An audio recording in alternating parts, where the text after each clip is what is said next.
Chers auditeurs, nous allons plonger au cœur d'un récit intense et poignant d'Ahmed Sahi, intitulé « La rose et le jardinier ». Nous vous proposons d'écouter la séquence « Le souvenir du silence » qui nous présente Ahnès. Ce jeune homme, lors d'un voyage en car, se retrouve soudain face au lieu où son destin a basculé. C'est l'histoire d'une injustice brutale, une exclusion universitaire, pour un geste anodin qui, comme un effet domino, a provoqué un triple drame dans sa vie, la perte de son rêve, puis celle irréparable de ses parents. Ahnès est celui à qui l'on a volé sa voix, celui dont le silence n'est pas faiblesse, mais la cicatrice d'une douleur trop lourde. Préparez-vous à entrer dans la mémoire de cet homme, où le murmure du passé est parfois plus fort que le silence du présent. Écoutez la force cachée derrière le souvenir du silence. Séquence. Le souvenir du silence. Peu à peu, les voyageurs cessèrent leur verbiage, tandis que le car sillonnait la route vers le nord. Les uns avaient remis leurs oreillettes pour s'isoler du ronflement du moteur et écouter discrètement leur musique préférée, d'autres cédèrent à un léger somme. La monotonie du voyage semblait gagner l'habitacle et devenait un réel fardeau. Mais à chaque escale, dans un village ou une petite ville, le remous se renouvelait, des passagers descendaient, soulagés d'être enfin arrivés. D'autres montaient et relançaient un nouveau bavardage. Lors d'une halte, dans une petite ville au nom qu'il oublia aussitôt, la plupart descendirent pour un café ou un casse-croûte. Ahnès, lui, préféra rester à sa place, le front appuyé contre le dossier du siège devant lui.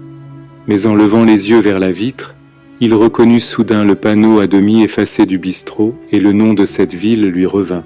C'était ici même, autrefois, qu'il avait tenté de reprendre ses études, d'obtenir un transfert, un nouveau départ. Il revit ce bureau froid, ce fonctionnaire au regard vide, là où une sentence ressonna qu'il n'oublierait jamais: vous êtes radié du système universitaire.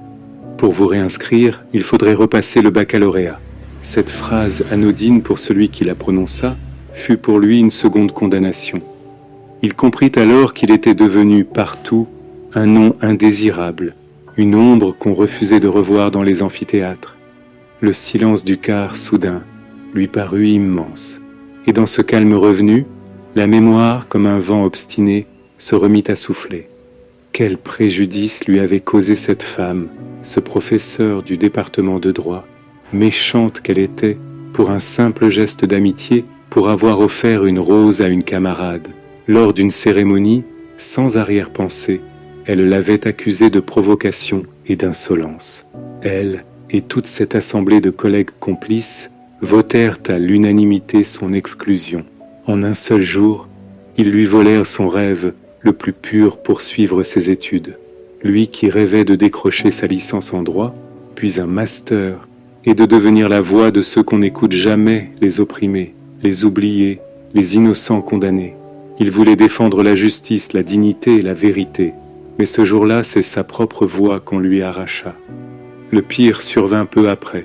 Son père, déjà affaibli par une maladie cardiaque, ne supporta pas la nouvelle de cette exclusion injuste.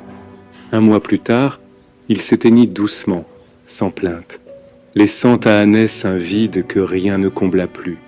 Et comme si le destin voulait sceller sa solitude, sa mère, atteinte du même mal, suivit son mari un mois après. 3 blessures, successives, trop lourdes pour un seul cœur. Ce double deuil, survenu après l'injustice, acheva de lui ôter jusqu'à la force de parler. Une nuit seul, il voulut crier sa douleur, sa honte, son désespoir, mais aucun son ne sortit. Depuis, son silence fut total.